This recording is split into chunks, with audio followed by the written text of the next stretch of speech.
অনেকদিন পর আজকে আমি রান্না করব ডিম। ঠিক আছে, ডিমগুলো আলাদা রাখি, 3টা আছে এখানে ডিম, তা আলু দিয়ে। আর এগুলো হচ্ছে কি বলে কাঁঠালের বিচি। তো কাঁঠালের বিচি দিয়ে ই করবে। তো আমি এগুলো ভালো মতো একটু ই করে নিচ্ছি। তো এখানে আমার টুসু অনেক জ্বালা আসছে, তোর একটু আমি কুসুম দেবো। ওর কুসুম খায় কিন্তু ডিম খায় না, এটা হচ্ছে সবচেয়ে বড় সমস্যা। এনো এনো এনো এনো, এই যে কুসুম কিন্তু খুব ভালো করে খাবে, কিন্তু ডিম এই যে সাদা অংশ খাবে না, কখনোই খাবে না। কি সুন্দর করে খাচ্ছে। এরকম যদি সব খাইতো তাহলে কত যে ভদ্রতার, মানে ভদ্রতার অ্যাওয়ার্ড দিতাম। সবসময় আমার সঙ্গে কেন পোপাট হয় দেখেন, মানে এই দিতে দিতে একদম গরম হয়ে গেছে। এখন আমি তেল দিয়ে দেব, তারপরে দিয়ে দেব পেঁয়াজ। এই যে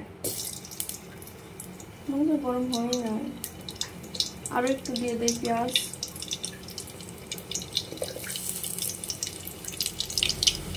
লাড়াচাড়া করিব।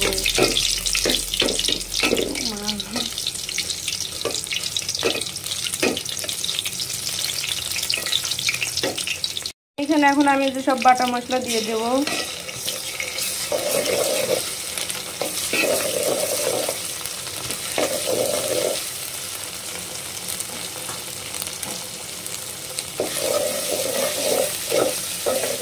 বাটা মশলার যে ঝোলটুকু ছিল সেগুলো আমি অবশ্য দিয়ে দিলাম। রান্না শিখে নেন গাইজ, রান্না শিখে নেন। শ্বশুর বাড়িতে তো আপনাদেরও রান্না করতে হবে, অবশ্য আমারও করতে হবে, তবে সময়টা সময় দেখবো। এখন আপনারা শিখে নেন গাইজ। সবচেয়ে বড় কথা, আমি ডিম ভাজতেই ভুলে গেছি। মানে কত বড়, হ্যাঁ যাক, কিছু বলার নাই। নিজের ভুল নিজেকেই ধরতে হবে। অ্যান্ড আপনাদেরকে বললাম আসলে ভুল কোন জায়গায় আছে। এখন আমি আলুগুলো দিয়ে দিব।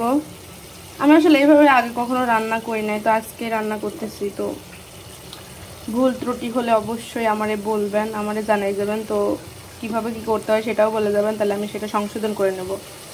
অবশ্য আমার আম্মু আছে সব কিছু বুঝাই দেওয়ার জন্য, কিন্তু আপাতত এখন আমার কাছে নাই, যার কারণে আমার একা একাই করা লাগছে, নিজের জ্ঞানে করা লাগছে, যার জন্য আমার ভুলও হয়েছে। মানে এই যে ডিম ভাজি নাই,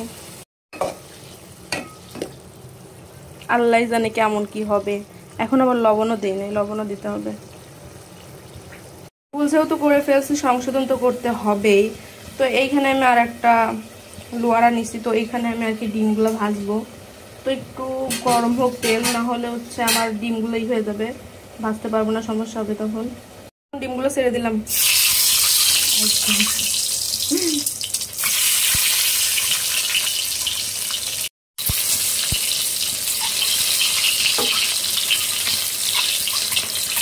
প্রায় হয়ে গেছে। এখানে আমি একটু পানি দিয়ে দেবো, শুকে আসছে তো একটু পানি দিয়ে দিলাম।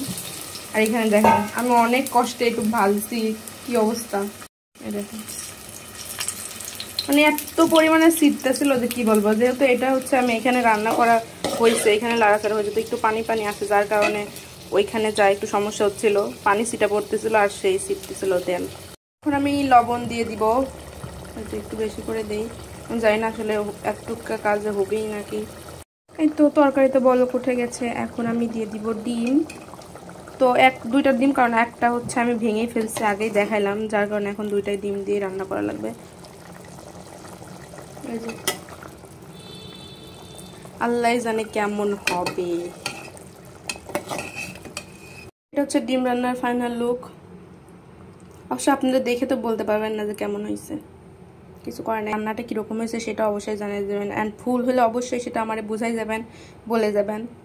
তো আজকের মতো আল্লাহ হাফেজ, আসসালামু আলাইকুম।